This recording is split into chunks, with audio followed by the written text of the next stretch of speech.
Le roman de Nicolas Mathieu, Leurs enfants après eux, prix Goncourt 2018, propose un beau récit de confrontation sociale et culturelle, constamment tendu vers une fin que l'on pense tragique et qui surprend agréablement par sa douceur, par la sorte de non-événement que représente dans les toutes dernières pages la dilution des postures. Tout au long du roman, qui se déroule dans le cadre d'une Moselle sinistrée par la désindustrialisation, deux adolescents se jaugent et cherchent à marquer des points symboliques face à l'autre. Anthony est un fils d'ouvrier, empruntant la moto de son père pour se rendre à une soirée. Yacine est également fils d'ouvrier, leurs pères ont travaillé pour la même entreprise, et vole la moto. Croyant bien faire, la mère d'Anthony se rend auprès du père de Yacine pour récupérer l'engin, mais cette tentative maladroite de conciliation provoque une spirale de brutalité. On croit donc lire le roman de l'incompréhension fatale entre deux groupes appartenant à la même classe sociale, mais séparés par la question du racisme et des tensions culturelles.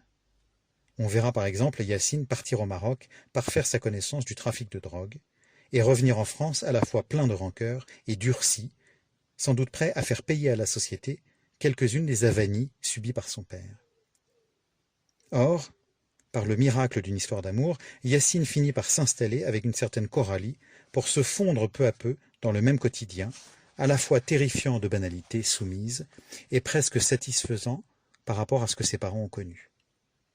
Contaminé par une certaine paresse du confort et de la nécessité, il se laisse couler dans la vie qui est précisément celle d'Anthony, et, sans devenir ami avec lui, du moins donne-t-il l'impression qu'ils pourraient se comprendre.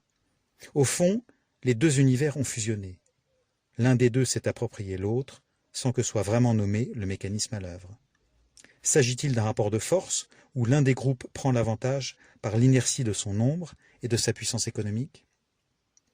Y a-t-il comme une fatalité propre à la région et à l'industrie qui l'a structurée?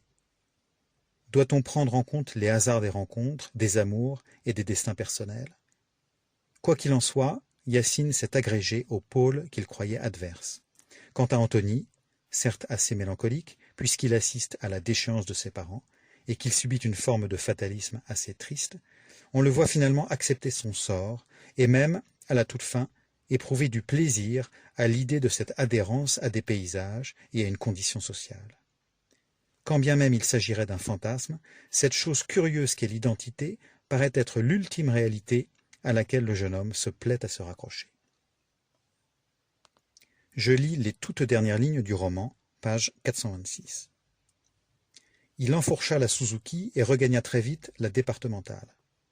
Dans ses mains, il retrouva la trépidation panique du moteur, ce sentiment d'explosion imminente, le bruit infernal, le délicieux parfum des gaz d'échappement.